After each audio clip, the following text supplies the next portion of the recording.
स्वागत है आप सभी का मेरे YouTube चैनल में, जिसका नाम है हिंदी आनंद सागर। आप सभी को मेरा नमस्कार। आज की कहानी है लेखिका मन्नू भंडवारी के द्वारा लिखी हुई कहानी यही सच है। आइए सुनते हैं कहानी। सामने आंगन में फैली धूप सिमटकर दीवारों पर चढ़ गई और कंधे का बस्ता लटकाए नन्हे नन्हे बच्चों के झुंड दिखाई दिए तो एकाएक ही मुझे समय का आभास हुआ। घंटा भर हो गया यहाँ खड़े खड़े और संजय का अभी तक पता नहीं। झुंझलाती सी मैं कमरे में आती हूँ। कोने में रखी मेज पर किताबें बिखरी पड़ी हैं, कुछ खुली हैं, कुछ बंद। एक क्षण में उन्हें देखती रहती हूँ, फिर निरुद्देश्य सी कपड़ों की अलमारी खोलकर ससरी सी नज़र से कपड़े देखती हूँ। सब बिखरे पड़े हैं। इतनी देर यूं ही व्यर्थ खड़ी रही, इन्हें ही ठीक कर लेती, पर मन नहीं करता और फिर बंद कर देती हूँ। नहीं आना था तो व्यर्थ ही मुझे समय क्यों दिया? फिर यह आज कोई नई बात है? हमेशा संजय अपने बताए हुए समय से घंटे 2 घंटे देरी करके आता है और मैं हूँ कि उसी क्षण में से प्रतीक्षा करने लगती हूँ। उसके लाख कोशिश करके भी तो किसी काम में मन नहीं लगा पाती। वह क्यों नहीं समझता कि मेरा समय बहुत अमूल्य है। थीसिस पूरी करने के लिए अब मुझे अपना सारा समय पढ़ाई में ही लगाना चाहिए, पर यह बात उसे कैसे समझाऊं? मेज पर बैठकर मैं फिर पढ़ने का उपक्रम करने लगती हूँ, पर मन है कि लगता ही नहीं। पर्दे के जरा से हिलने से दिल की धड़कन बढ़ जाती है और बार बार घड़ी के सरसरकते हुए कांटों पर दौड़ पड़ती है। हर समय यही लगता है वह आया, वह आया। तभी मेहता साहब की 5 साल की छोटी बच्ची झिझकती सी कमरे में आती है। आंटी, हमें कहानी सुनाओगी? नहीं, अभी नहीं, पीछे आना, मैं रुखाई से जवाब देती हूँ। वह भाग जाती है। ये मिसेज मेहता भी एक ही हैं। यूँ तो महीनों शायद मेरी सूरत नहीं देखती, पर बच्चों को जब जब मेरा सिर खाने को भेज देती हैं। मेहता साहब तो फिर भी कभी कभी 8-10 दिन में खैरियत पूछ ही लेते हैं, पर वो तो बेहद अकड़ू मालूम होती हैं। अच्छा ही है, ज़्यादा दिलचस्पी दिखाती तो क्या मैं इतनी आज़ादी से घूम फिर सकती थी? खट खट खट, वही परिचित बदध्वनि। तो आ गया संजय। मैं बरबस ही अपना सारा ध्यान पुस्तक पर केंद्रित कर लेती हूँ। रजनीगंधा के ढेर सारे फूल लिए संजय मुस्कुराता सा दरवाजे पर खड़ा है। मैं देखती हूँ पर मुस्कुराकर स्वागत नहीं करती। हंसता हुआ वह आगे बढ़ता है और फूलों को मेज पर पटक कर पीछे से मेरे दोनों कंधे दबाता हुआ पूछता है, बहुत नाराज हो? रजनीगंधा की महक जैसे सारा कमरा महकने लगता है। मुझे क्या करना है नाराज होकर, रुखाई से कहती हूँ। वह कुर्सी सहित मुझे घुमाकर अपने सामने कर लेता है और बड़े दुलार के साथ ठोड़ी उठाकर कहता है, तुम ही बताओ क्या करता? क्वालिटी में दोस्तों के बीच फंसा हुआ था। बहुत कोशिश करके भी उठ नहीं पाया। सबको नाराज करके आना अच्छा भी नहीं लगता। इच्छा होती है कह दूँ तुम्हें दोस्तों का ख्याल है, उनके बुरा मानने की चिंता है, बस मेरी ही नहीं, पर कुछ कह नहीं पाती। एकटक उसके चेहरे की ओर देखती रहती हूँ। उसके सामने चेहरे पर पसीने की बूंदें चमक रही हैं। कोई और समय होता तो मैंने अपने आंचल सीने पोंछ दिया होता, पर आज नहीं। वह मंद मंद मुस्कुरा रहा है। उसकी आंखें क्षमा याचना कर रही हैं, पर मैं क्या करूं? तभी वह अपनी आदत के अनुसार कुर्सी के हत्थे पर बैठकर मेरे गाल सहलाने लगता है। मुझे उसकी इसी बात पर गुस्सा आता है। हमेशा इसी तरह करेगा और फिर दुनिया भर का लाड़ दुलार दिखाएगा। वह जानता जो है किसके आगे मेरा क्रोध टिक नहीं पाता। फिर उठकर वह फूलदान के पुराने फूल फेंक देता है और नए फूल लगाता है। फूल सजाने में वह कितना कुशल है। एक बार मैंने यूं ही कह दिया कि मुझे रजनीगंधा के फूल बड़े पसंद हैं, तो उसने नियम ही बना लिया कि हर चौथे दिन ढेर सारे फूल लाकर मेरे कमरे में लगा देगा। और अब तो मुझे भी ऐसी आदत हो गई कि एक दिन भी कमरे में फूल न रहे तो पढ़ने का मन नहीं लगता, न सोने में। ये फूल जैसे संजय की उपस्थिति का आभास देते रहते हैं। थोड़ी देर बाद हम घूमने निकल जाते हैं। एकाएक ही मुझे ईरा के पत्र की बात याद आती है, जो बात सुनने के लिए मेरे सवेरे से आतुर थी। इस गुस्सेबाजी में जाने कैसे उसे भूल ही गई। सुनो, ईरा ने लिखा है कि किसी दिन मेरे पास इंटरव्यू का बुलावा आ सकता है। मुझे तैयार रहना चाहिए। कहाँ? कलकत्ता से? कुछ याद करते हुए संजय पूछता है और फिर एकाएक ही उछल पड़ता है। यदि तुम्हें वह जॉब मिल जाए तो मज़ा आ जाए दीपा, मज़ा आ जाए। हम सड़क पर हैं, नहीं तो अवश्य उसने आवेश में आकर कोई हरकत कर डाली होती। जाने क्यों मुझे उसका इस प्रकार पसंद होना अच्छा नहीं लगता। क्या वह चाहता है कि मैं कलकत्ता चली जाऊं, उससे दूर? तभी सुनाई देता है, तुम्हें यह जॉब मिल जाए तो मैं अपना तबादला कलकत्ता ही करवा लूँ, हेड ऑफिस में। यहाँ की रोज की किचकिच से तो मेरा मन उब गया है। कितनी ही बार सोचा कि तबादले की कोशिश करूं, पर तुम्हारे ख्याल ने मेरा हमेशा मुझे बांध लिया है। ऑफिस में शांति हो जाएगी, पर मेरी शामें कितनी वीरान हो जाएंगी।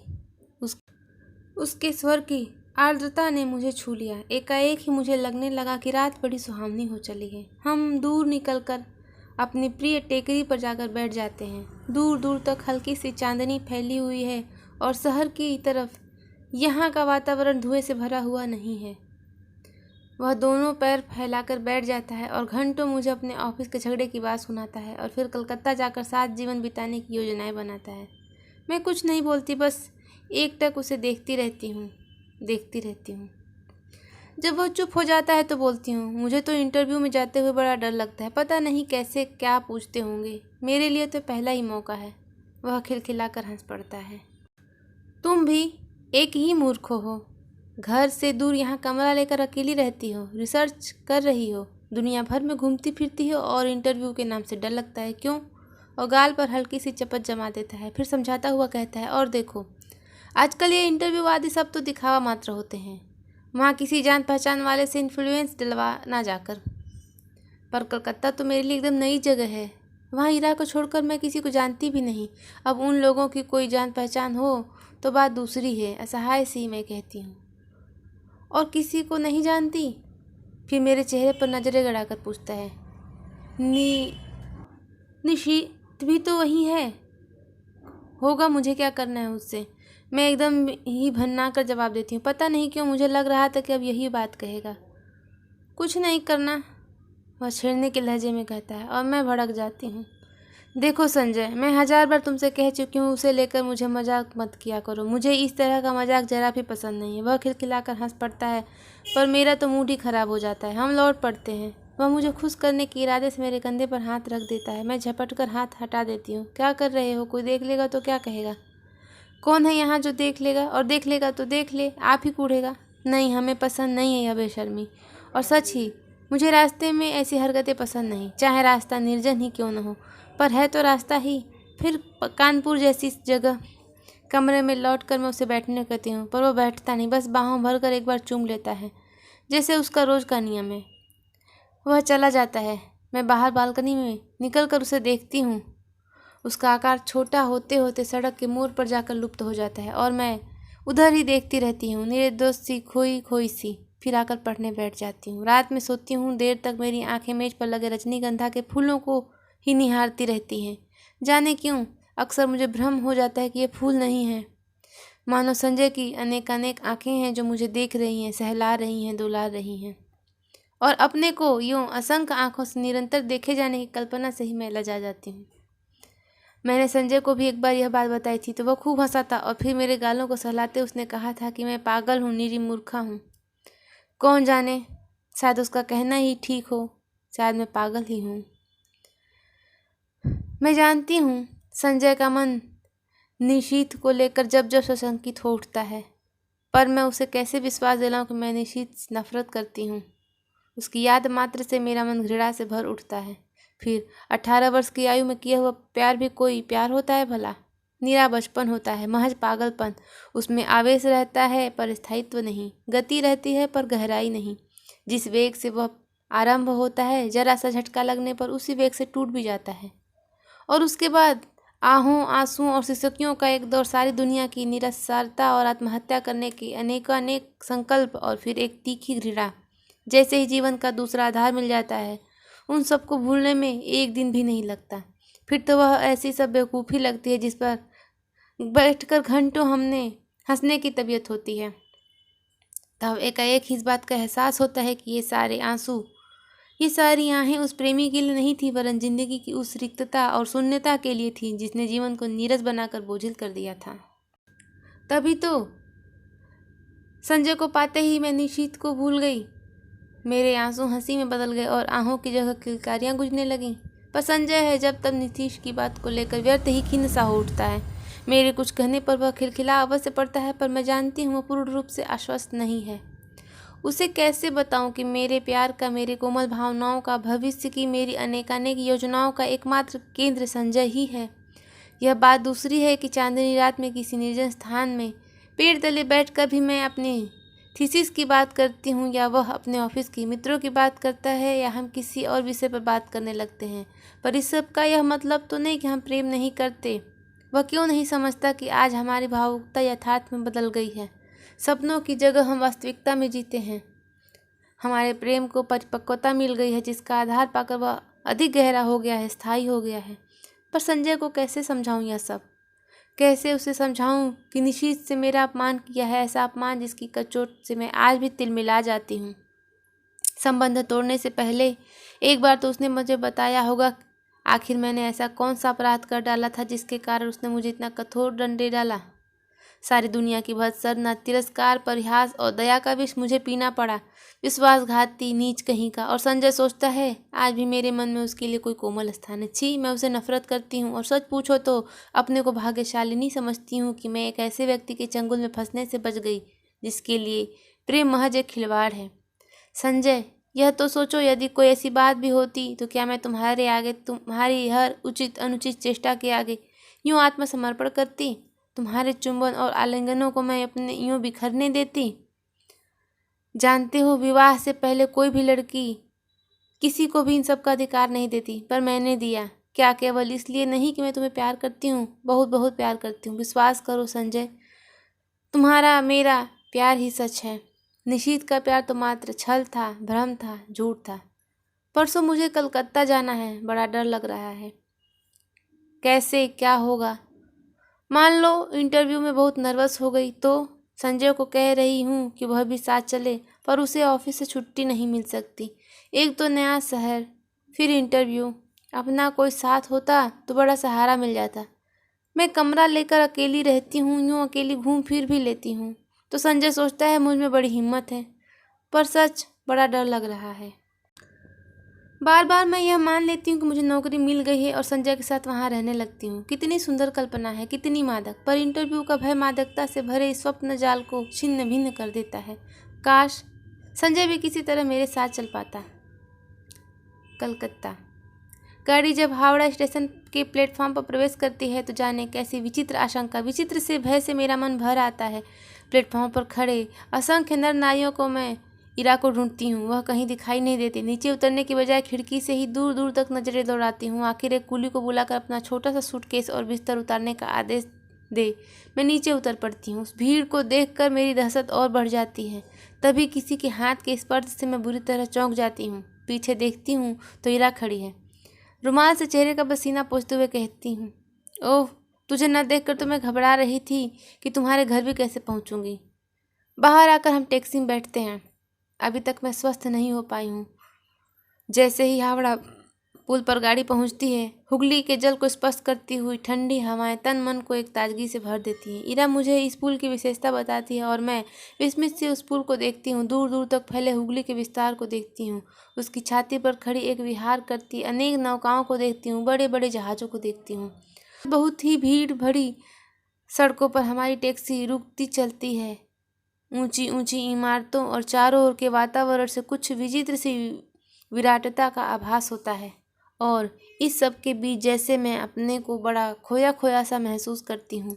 कहाँ पटना और कानपुर और कहाँ यह कलकत्ता। मैंने तो आज तक बहुत बड़े शहर देखे ही नहीं। सारी भीड़ को चीर कर हम रेड रोड पर आ जाते हैं। चौड़ी शांत सड़क, मेरे दोनों और लंबे लंबे खुले मैदान। क्यों इरा, कौन कौन लोग होंगे इंटरव्यू में? मुझे तो बड़ा डर लग रहा है। अरे सब ठीक हो जाएगा। तू और डर? हम जैसे डरे तो कोई बात भी है। जिसे अपना सारा कैरियर अपने आप बनाया वह भला इंटरव्यू में डरे? फिर कुछ देर ठहर कर कहती, अच्छा भैया भाभी तो पटना ही होंगे, जाती है कभी उनके पास या नहीं? कानपुर आने के बाद एक बार गई थी। कभी कभी यूँ ही पत्र लिख देती हूँ। भाई कमाल के लोग हैं, बहन को भी नहीं निभा सके। मुझे यह प्रसंग कतई पसंद नहीं। मैं नहीं चाहती कोई इस विषय पर बात करे। मैं मौन ही रहती हूँ। इरा का छोटा सा घर है, सुंदर ढंग से सजाया हुआ। उसके पति के दौर पर जाने की बात सुनकर पहले तो मुझे अफसोस हुआ। वे होते तो कुछ मदद ही करते। फिर एकाएक लगा कि उसकी अनुपस्थिति में शायद अधिक स्वतंत्रता का अनुभव कर सकूं। उनका बच्चा भी बड़ा प्यारा है। शाम को इरा मुझे कॉफ़ी हाउस ले जाती है। अचानक मुझे वहाँ निशीथ दिखाई देता है। मैं सक पका कर नज़रें घुमा लेती हूँ, पर वह हमारी मेज़ पर ही आ पहुँचता है। विवश होकर मुझे उसे देखना पड़ता है, नमस्कार भी करना पड़ता है, इरा का परिचय भी करवाना पड़ता है। इरा पास की कुर्सी पर बैठने का निमंत्रण दे देती है। मुझे लगता है मेरी सांस रुक जाएगी। कब आई? आज सवेरे ही। अभी ठहरोगी? कहाँ ठहरी हो? जवाब इरा देती है। मैं देख रही हूँ निशीथ बहुत बदल गया है। उसने कवियों की तरह बाल बढ़ा लिए हैं। यह क्या शौक चल रहा है? उसका रंग स्याह पड़ गया, वह दुबला भी हो गया है। विशेष बातचीत नहीं होती है, हम लोग उठ पड़ते हैं। ईरा को मुन्नू की चिंता सता रही थी और मैं स्वयं भी घर पहुंचने को उतावली हो रही थी। कॉफ़ी हाउस में धर्मतल्ला तक वह पैदल चलता हुआ हमारे साथ आता है। ईरा उससे बात कर रही है मानो वह ईरा का ही मित्र हो। ईरा अपना पता दे देती है और एक दूसरे के 9 बजे आने का वादा करके चला जाता है।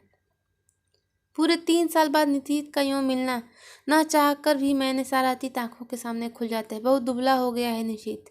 लगता है जैसे मन में कहीं कोई गहरी पीड़ा छिपाए बैठा है। मुझे अलग होने का दुख तो इसे नहीं साल रहा। कल्पना चाहे कितनी ही मधुर क्यों न हो, एक तृप्ति युक्त आनंद देने वाली क्यों न हो, पर मैं जानती हूँ यह झूठ है। यदि ऐसा ही था तो कौन उसे कहने गया था कि तुम संबंध को तोड़ दो? उसने अपनी इच्छा से ही ये सब किया था। एकाएक ही मेरा मन कटु हो उठता है।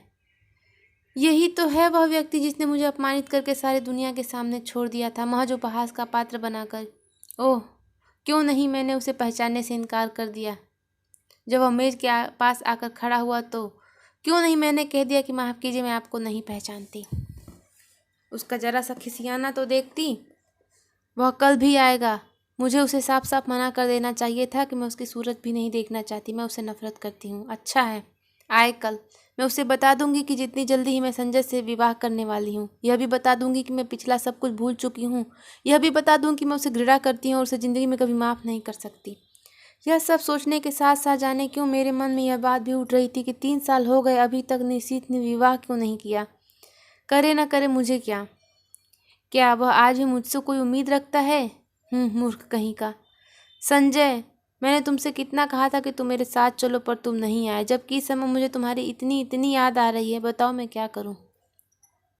नौकरी पाना इतना मुश्किल है, इसका मुझे गुमान तक नहीं था। इरा कहती है कि 150 की नौकरी के लिए खुद मिनिस्टर तक की सिफारिशें करने पहुंच जाते हैं, फिर यह तो 300 का जॉब है। निशीथ सवेरे से शाम तक इसी चक्कर में भटका है, यहाँ तक कि उसने अपने ऑफिस से भी छुट्टी ले ली है। वह क्यों मेरे काम में इतनी दिलचस्पी ले रहा है? उसका परिचय बड़े बड़े लोगों से है और वह कहता है जैसा भी होगा वह मुझे काम दिलाकर ही मानेगा। पर आखिर क्यों? कल मैंने सोचा था अपने व्यवहार की रुखाई से मैं स्पष्ट कर दूंगी कि वह मेरे पास ना आए।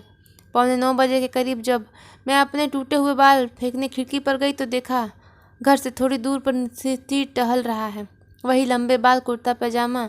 तो वह समय से पहले ही आ गया। संजय होता तो 11 के पहले नहीं पहुंचता, समय पर पहुंचना तो वह जानता ही नहीं। उसे यूँ चक्कर काटते देख मेरा मन जाने कैसा हो गया, और जब वो आया तो मैं चाह कर भी कटु नहीं हो सकी। मैंने उसे कलकत्ता आने का मकसद बताया तो लगा कि वह बड़ा प्रसन्न हुआ। वहीं बैठे बैठे फ़ोन पर उसने अपने इस नौकरी के संबंध में सारी जानकारी प्राप्त कर ली। कैसे क्या करना होगा उसकी भी योजना बना डाली, और बैठे बैठे फ़ोन से ऑफिस को सूचना भी दे दी कि आज वह ऑफिस नहीं आएगा।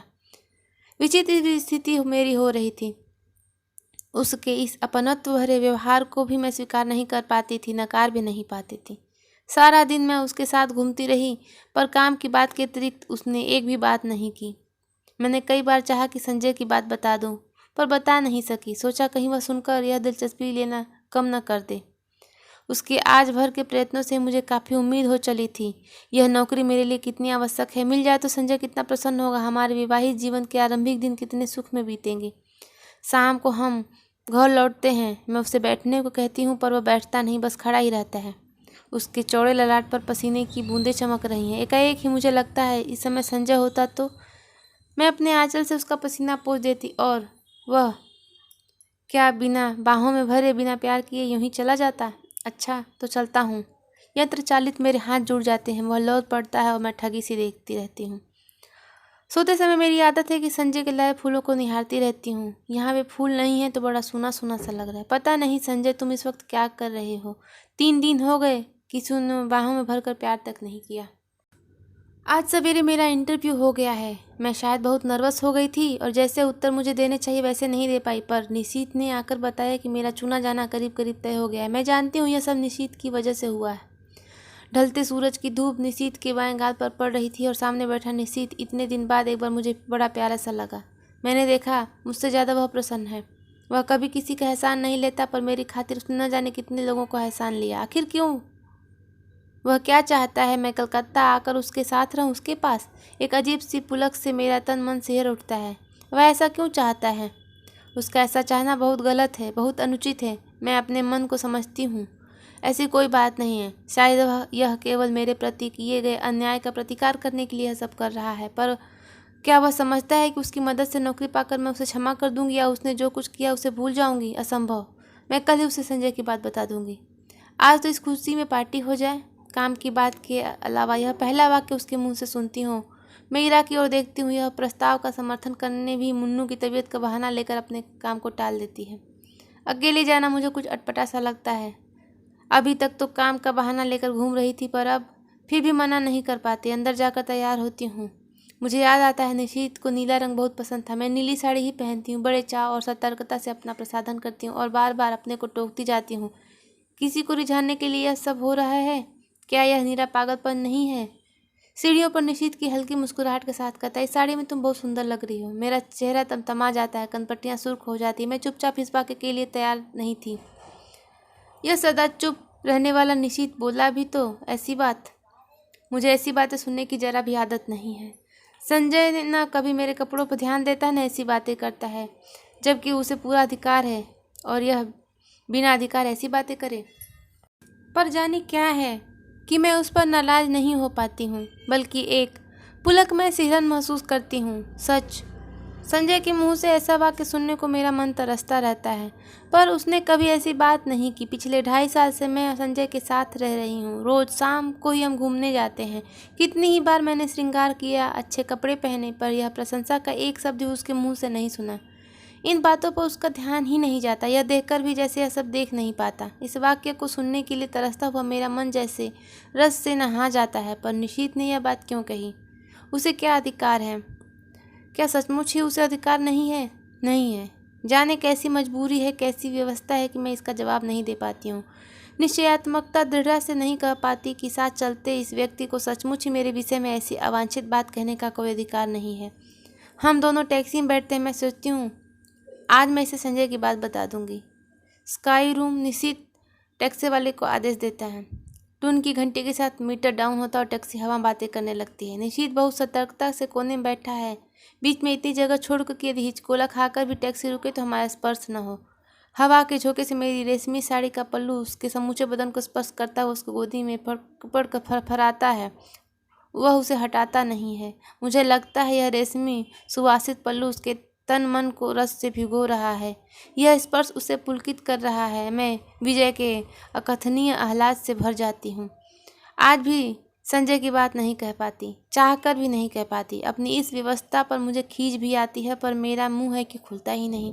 मुझे लगता है कि जैसे कोई बहुत बड़ा अपराध ही कर रही हूँ, पर फिर भी मैं कुछ नहीं कह सकी। यह निशीत कुछ बोलता क्यों नहीं? उस कईयों कोने में दुबक कर निर्विकार भाव से बैठे रहना मुझे कतई अच्छा नहीं लगता। एकाएक ही मुझे संजय की याद आने लगती है।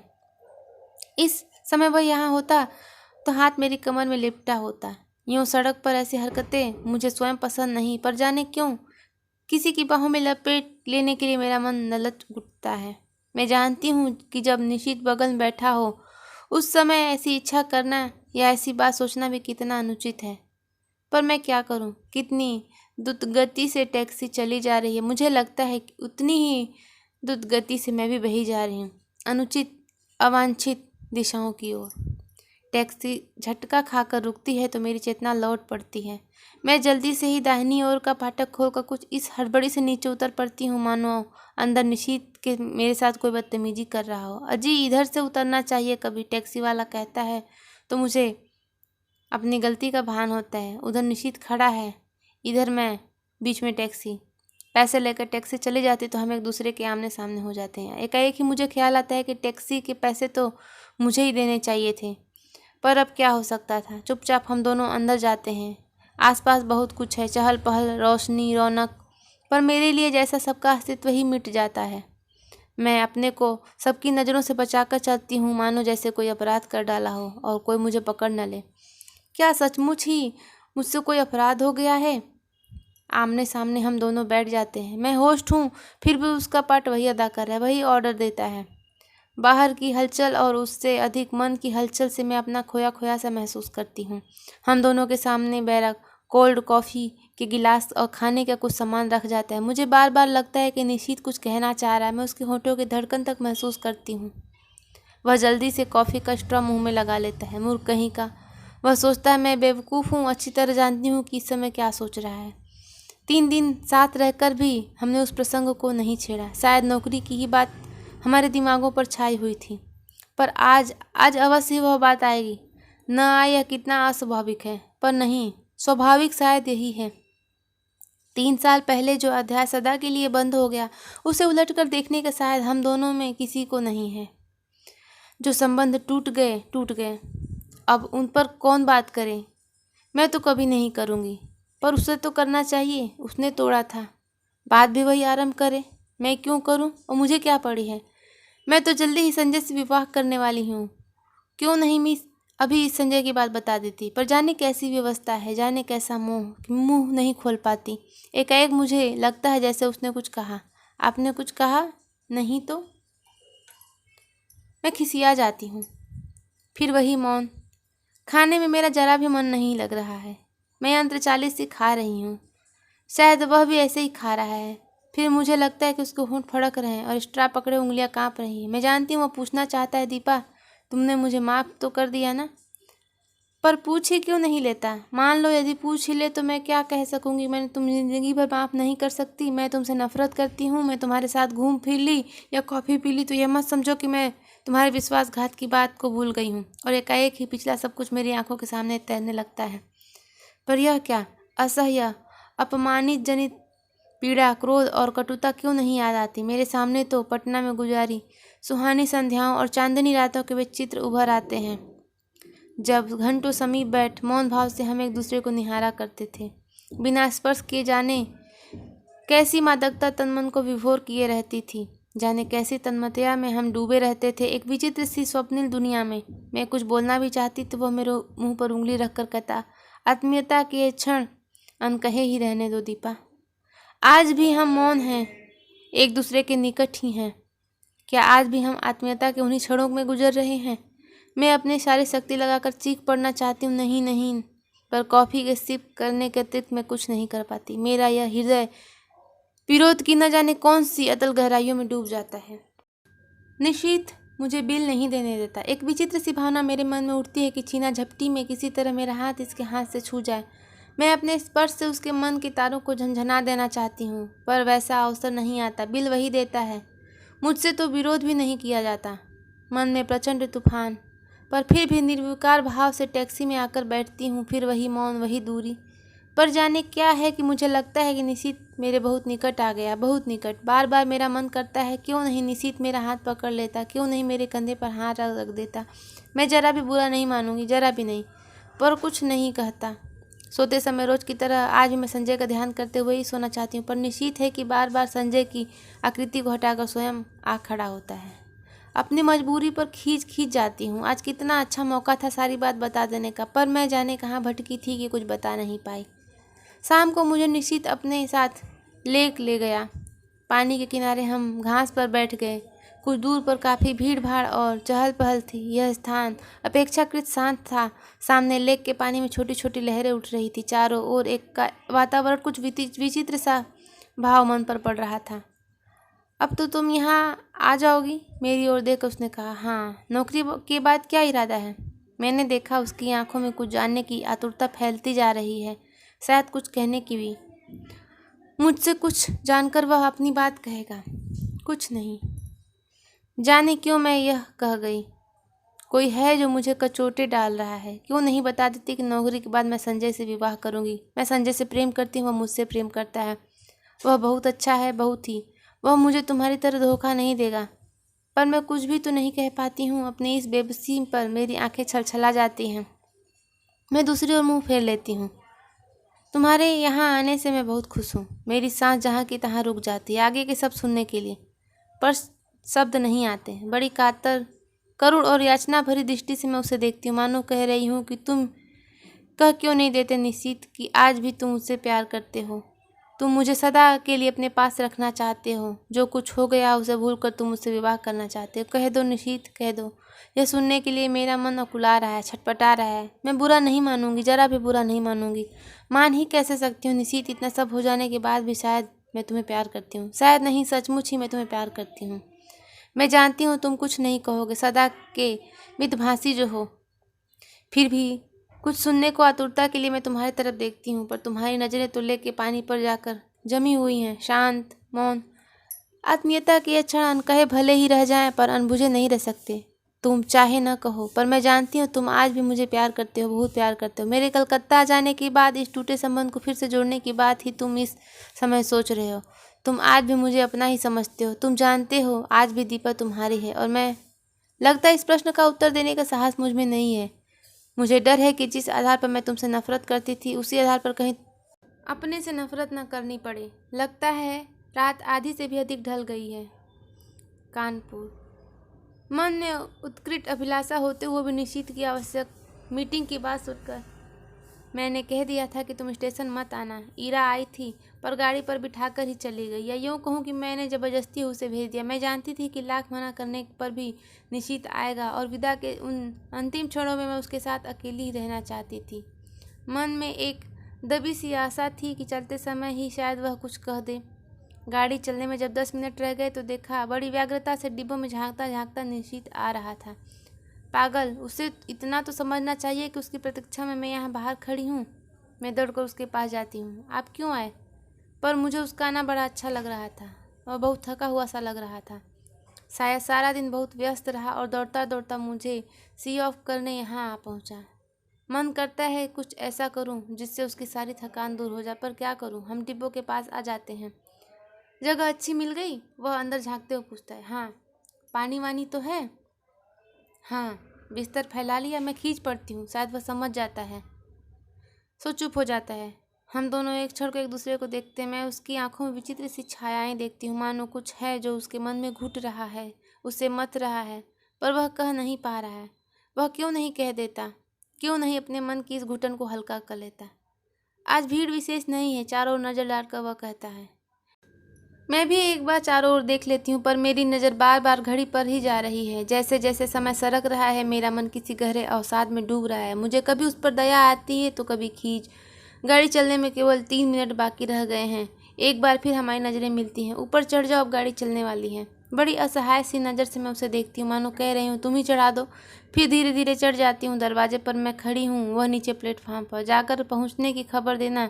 जैसे ही मुझे इधर कुछ निश्चित रूप से मालूम होगा तुम्हें सूचना दूंगा। मैं कुछ बोलती नहीं, बस उसे देखती रहती हूँ। सीटी, हरी झंडी, फिर सीटी। मेरी आंखें छलछला जाती हैं।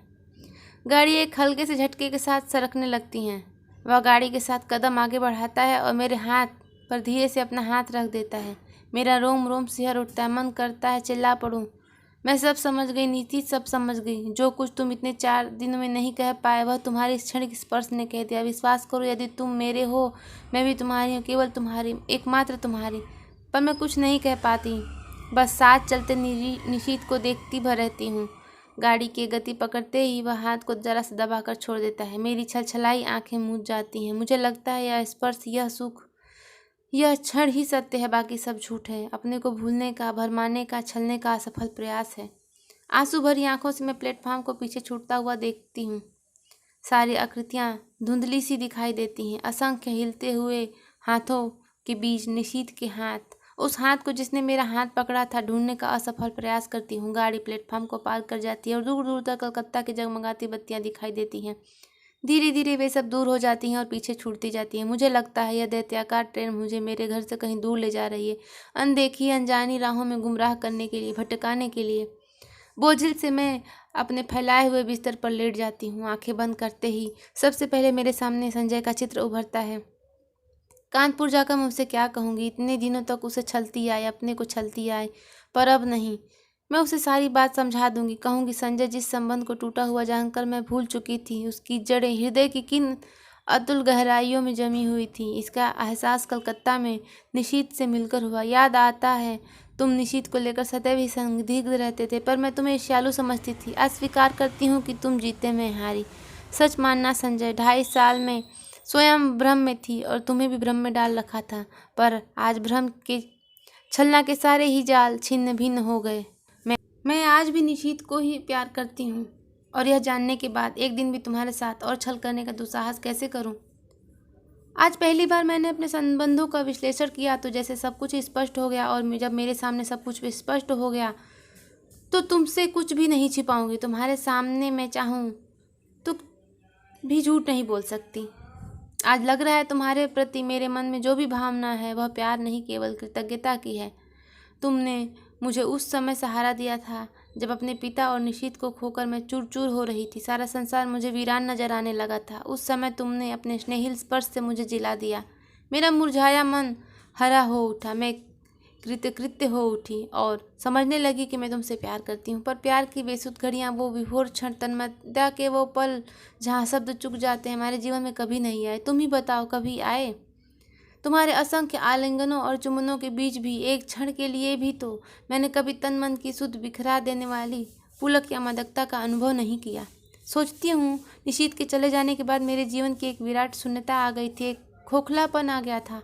तुमने उसकी पूर्ति की। तुम पूरक थे, मैं गलती से तुम्हें प्रियतम समझ बैठी। मुझे क्षमा कर दो संजय और लौट जाओ। तुम्हें मुझ जैसी अनेक दीपाएं मिल जाएंगी जो सचमुच ही तुम्हें प्रियतम की तरह प्यार करेंगी। आज एक बात अच्छी तरह जान गई हूँ कि प्रथम प्रेम ही सच्चा प्रेम होता है। बाद में किया हुआ प्रेम तो अपने को भूलने का, भरमाने का प्रयास मात्र होता है। इसी तरह की असंख्य बातें मेरे दिमाग में आती हैं जो मैं संजय से कहूँगी, कह सकूँगी यह सब, लेकिन कहना तो होगा ही। उसके साथ आए अब एक दिन भी छल नहीं कर सकती। मन में किसी तरह की आराधना करके तन से होने की अभिनय करती रहूँ। छी, मैं नहीं जानती। यह सब सोचते सोचते मुझे कब नींद आ गई। लौटकर अपना कमरा खोलती हूँ तो देखती हूँ सब कुछ ज्यों करती हूँ। सिर्फ फूलदान के रजनीगंधा मुरझा गए हैं, कुछ फूल झड़कर जमीन पर इधर उधर बिखर गए हैं। आगे बढ़ती हूँ तो जमीन पर पड़ा एक लिफाफा दिखाई देता है। संजय की लिखाई है। खोला तो छोटा सा पत्र था। दीपा, तुमने जो कलकत्ता जाकर कोई सूचना ही नहीं दी। मैं आज ऑफिस के काम से कटक जा रहा हूँ। 5-6 दिन में लौट जाऊँगा। तब तक तुम आ ही जाओगी। जानने को उत्सुक हूँ कि कलकत्ता में क्या हुआ। तुम्हारा संजय। एक लंबा निश्वास निकल जाता है। लगता है एक बड़ा बोझ हट गया। इस अवधि में तो मैं अपने को अच्छी तरह तैयार कर लूँगी। नहा धोकर सबसे पहले मैं निशीत को पत्र लिखती हूँ। उसकी उपस्थिति से जो हिचक मेरे होंठ बंद किए हुए थी, दूर रहकर अपने आप ही टूट जाता है। मैं सब स्पष्ट शब्दों में लिख देती हूँ कि चाहे जो कुछ उसने नहीं कहा, फिर भी मैं सब कुछ समझ गई हूँ। साथ ही यह भी लिख देती हूँ कि मैं उसकी इस हरकत से बहुत दुखी थी, बहुत नाराज़ थी, पर उसे देखते ही जैसे सारा क्रोध बह गया। इस अपनत्व में क्रोध भला कैसे टिक पाता। लौटी हूँ तब से न जाने कैसी रंगीनी और मादकता मेरी आँखें के आगे छाई हैं। एक खूबसूरत लिफाफे में उसे बंद कर स्वयं पोस्ट करने जाती हूँ। रात में सोती हूँ तो अनायास ही मेरी नज़र सुने फूलदान पर जाती है। मैं करवट बदल कर सो जाती हूँ। आज निशीत को पत्र लिखे 5वां दिन है। मैं तो कल ही उसके पत्र की राह देख रही थी, पर आज भी दोनों डांकें निकल गईं। जाने कैसा सूना सूना अनमना सा लगता सारा दिन। किसी भी तो काम में जी नहीं लगता। क्यों नहीं लौटती डॉग से उत्तर दे दिया उसने। समझ में नहीं आता कैसे समय गुजारूं। मैं बाहर बालकनी में खड़ी हो जाती हूँ। एकाएक ख्याल आता है, पिछले 2.5 सालों से करीब इसी समय यदि यहीं खड़े होकर मैंने संजय की प्रतीक्षा की है, क्या आज मैं संजय का प्रतीक्षा कर रही हूँ या मैं निशीत के पत्र का प्रतीक्षा कर रही हूँ? शायद किसी का नहीं, क्योंकि जानती हूँ दोनों में से कोई भी नहीं आएगा। फिर निरुद्देश्य कमरे में लौट पड़ती हूँ। शाम का समय मुझे घर में नहीं काटा जाता। रोज ही तो संजय के साथ घूमने निकल जाया करती थी। लगता है यहीं बैठी रही तो दम ही घुट जाएगा। कमरा बंद करके अपने को ढकेलती से सड़क पर ले आती हूँ। शाम का धुंधलका मन के बोझ को और भी बढ़ा देता है। कहाँ जाऊँ? लगता है जैसे मेरी राहें भटक गई, मंजिल खो गई। मैं स्वयं नहीं जानती आखिर मुझे जाना कहाँ है। फिर भी निर्देश सी चलती रहती हूँ, पर आखिर कब तक यूँ भटकती रहूँ? हार कर लौट पड़ती हूँ। आते ही मेहता साहब की बच्ची का एक तार का लिफाफा देती। धड़कते दिल से मैं उसे खोलती हूँ। ईरा का तार था। नियुक्ति हो गई है, बधाई। इतनी बड़ी खुशखबरी पाकर भी जाने क्या है कि खुश नहीं हो पाती। यह खबर तो निशीत भेजने वाला था। एकाएक ही एक मन में विचार आता है, क्या जो कुछ मैं सोच गई वह निरा भ्रम था, मात्र मेरी कल्पना, मेरा अनुमान? नहीं नहीं, उस स्पर्श को मैं कैसे भ्रम मान लूं जिसने मेरे तन मन को डुबो दिया था, जिसके द्वारा हृदय की एक एक परत मेरे सामने खुल गई थी। लेक पर बिताया उन मधुर क्षणों को भ्रम कैसे मान लूं, जहां उसका मौन ही मुखरित होकर सब कुछ कह गया था, आत्मीयता के वे क्षण, अनकहे क्षण। तो फिर उसने पत्र क्यों नहीं लिखा? क्या कल उसका पत्र आएगा? क्या आज भी वही हिचक उसे रोके हुए है? तभी सामने घड़ी टन टन करके 9 बजाती है। मैं उसे देखती हूँ, संजय की लाई हुई है। लगता है जैसे यह घड़ी घंटे सुना सुना कर मुझे संजय की याद दिला रही है। फहराते यूं हरे पर्दे, यह हरी बुक रैक, यह टेबल, यह फूलदान, सभी तो संजय के ही लाए हुए हैं। मेज पर रखा यह पेन उसने मुझे सालगिरह पर ला कर दिया था। अपनी चेतना के इन बिखरे सूत्रों को समेटकर मैं फिर पढ़ने का प्रयास करती हूँ, पर पढ़ नहीं पाती। हार कर मैं पलंग पर लेट जाती हूँ। सामने के फूलदान का सूनापन मेरे मन को सूनेपन को और अधिक बढ़ा देता है। मैं कसकर आंखें मूंद लेती हूँ। एक बार फिर मेरी आंखों के सामने लेक का स्वच्छ नीला जल उभर आता है, जिसमें छोटी छोटी लहरें उठ रही थी। उस जल की ओर देखते हुए निशीथ की आकृति उभर कर आती है। वह लाख जल की ओर देखे, पर चेहरे पर अंकित उसके मन की हलचल को मैं आज भी इतनी दूर रहकर भी महसूस करती हूँ। कुछ न कह पाने की मजबूरी, उसकी व्यवस्था, उसकी घुटन आज भी मेरे सामने साकार हो उठती हैं। धीरे धीरे लेक के पानी का विस्तार सिमटता जाता है और एक छोटी सी राइटिंग टेबल में बदल जाता है, और मैं देखती हूँ कि एक हाथ में पेन लिए और दूसरे हाथ की उंगलियों को बालों को उलझाए निशीथ बैठा है। वही मजबूरी, वही व्यवस्था, वही घुटन लिए। वह चाहता है पर जैसे लिख नहीं पाता। वह कोशिश करता है पर उसका हाथ बस कांप कर रह जाता है। ओह, लगता है उसकी घुटन मेरा दम घोंट कर रखेगी। मैं एकाएक ही आंखें खोल देती हूँ। वही फूलदान, पर्दे, मेज, घड़ी। आखिर आज निशीथ का पत्र आ गया। धड़कते दिल से मैंने उसे खोला। इतना छोटा सा पत्र। प्रिय दीपा, तुम अच्छी तरह पहुंच गई, यह जानकर प्रसन्नता हुई। तुम्हें अपने नियुक्ति का तार तो मिल ही गया होगा।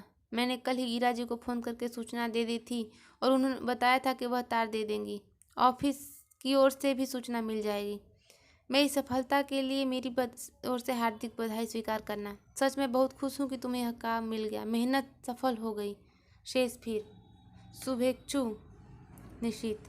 बस धीरे धीरे पत्र के सारे शब्द आंखों के सामने आगे लुप्त हो जाते हैं। रह जाता है केवल शेष फिर। तो अभी उसके पास कुछ लिखने को शेष है, क्यों नहीं लिख दिया अभी उसने? अभी क्या लिखेगा वह? दीप। मैं मुड़कर दरवाजे की ओर देखती हूँ। रजनीगंधा के ढेर सारे फूल ले मुस्कुराता सा संजय खड़ा है। मैं क्षण में संज्ञा शून्य सी उसे इस तरह देखती हूँ मानो पहचानने की कोशिश कर रही हूँ। वह आगे बढ़ता है तो मेरी खोई हुई चेतना लौटती है और मैं विचित्र सी दौड़कर उससे लिपट जाती हूँ। क्या हो गया है तुम्हें? पागल हो गई हो क्या? तुम कहाँ चले गए थे संजय? और मेरा स्वर टूट जाता है। अनायास ही आंखों से आंसू बह चलते हैं। क्या हो गया? कलकत्ता का काम नहीं मिला क्या? मारो भी गोली काम को। तुम इतनी परेशान क्यों हो रही उसके लिए?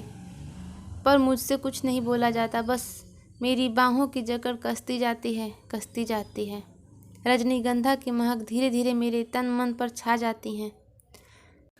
तभी मैं अपने गाल पर संजय के अधरों का स्पर्श महसूस करती हूँ और मुझे लगता है यह स्पर्श, यह सुख, यह क्षण ही सत्य है। वह सब झूठ था, मिथ्या था, भ्रम था, और हम दोनों एक दूसरे के आलिंगन में बंधे रहते हैं, चुंबन प्रति चुंबन। कहानी यही सच है, यहीं पर समाप्त होती है।